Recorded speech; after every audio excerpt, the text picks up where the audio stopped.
Hi friends, నమస్తే. ప్రజాసేవ తెలుగు ఛానల్కి స్వాగతం. ఇందిరమ్మ ఇండ్ల కోసం ఎదురు చూస్తున్నటువంటి ప్రతి ఒక్కరికి కూడా నేనైతే ఇక్కడ శుభవార్తని తీసుకొని రావడం జరిగింది. ఇప్పటివరకు ఇందిరమ్మ ఇండ్ల కోసం దరఖాస్తులు చేసుకోనటువంటి వారు, అదేవిధంగా ఈ మధ్యకాలంలో కొత్త రేషన్ కార్డు పొందినటువంటి వారు మళ్ళీ కొత్తగా ఇందిరమ్మ ఇండ్ల కోసం అయితే అప్లికేషన్స్ తీసుకుంటాము అని చెప్పేసి రాష్ట్ర ప్రభుత్వం అయితే క్లియర్ ఇన్ఫర్మేషన్ అనేది ఇవ్వడం జరిగింది. అయితే ఈ యొక్క ఇందిరమ్మ ఇండ్ల దరఖాస్తులని ఏ విధంగా మీరు దరఖాస్తు చేసుకోవాలి, అప్లికేషన్ ఫారం అనేది ఏ విధంగా ఉంటుంది, దాన్ని ఎలా ఫిల్ చేయాలి, అదేవిధంగా ఫిల్ చేసినటువంటి అప్లికేషన్ ఫారంని మీరు ఏ ఆఫీసర్కి ఏ ఆఫీసులో సబ్మిట్ చేయాలి అనేటటువంటి పూర్తి వివరాలని నేను మీకు ఇక్కడ ఎక్స్ప్లెయిన్ చేయడం జరుగుతుంది. వీడియోని ఎక్కడా కూడా స్కిప్ చేయకుండా చివరి వరకు చూడండి. ఇలాంటి ఇందిరమ్మ ఇండ్లకి సంబంధించిన ప్రతి అప్డేట్ అనేది నేనైతే మన ఛానల్లో పోస్ట్ చేయడం జరుగుతుంది. ఇంకా ఈ వీడియోని లైక్ చేయనట్టయితే లైక్ చేయండి. మీరు లైక్ చేసిన వెంటనే హైప్ పాయింట్స్ రావడం జరుగుతుంది, పాయింట్స్ కూడా ఇస్తారని కోరుకుంటున్నాను. ఇప్పుడైతే మనం వీడియో టాపిక్లోకి వెళ్ళినట్టయితే ఇది ప్రముఖ దినపత్రికలో వచ్చినటువంటి ఆర్టికల్ అండి.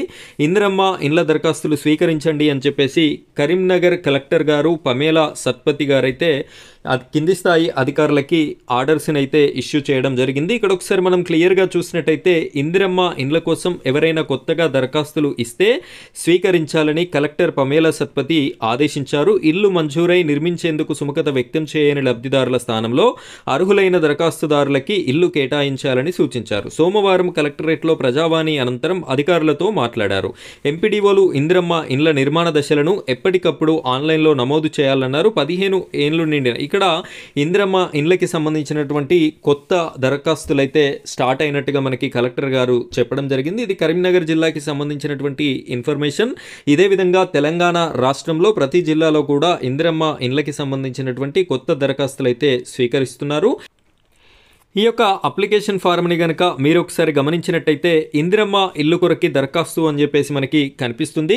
ఇక్కడ కుటుంబ యజమాని పేరు రాయాలి, భర్త పేరు, చిరునామా, కులము, మీకు పెళ్లి అయితే పెళ్లి అయింది అని లేకపోతే లేదు అని చెప్పేసి వైవాహిక స్థితి రాయాలి, Aadhaar card number, mobile number అనేది రాయాలి, ప్రస్తుతం ఉన్నటువంటి ఇల్లు స్థితి, ఇల్లు లేదు కిరాయి ఇల్లు అయితే ఫస్ట్ బాక్స్లో టిక్ చేయండి, మీకు ఇల్లు ఉన్నట్టయితే కింద కొన్ని కేటగిరీస్ ఉన్నాయి, వాటి ఎదురుగా టిక్ చేయవలసి ఉంటుంది. ఇక్కడ మీరు ఇచ్చేటటువంటి ప్రతి సమాచారం కూడా క్లారిటీగా నిజమైనదే ఇవ్వాలి, లేకపోతే భవిష్యత్తులో మీరు నేరపూరితమైనటువంటి చర్యలు ఎదుర్కొనేటటువంటి అవకాశం అయితే ఉంటుంది. ఇక్కడ కింద దరఖాస్తుదారుని సంతకము లేదా వేలిముద్ర అయితే వేయించాలి.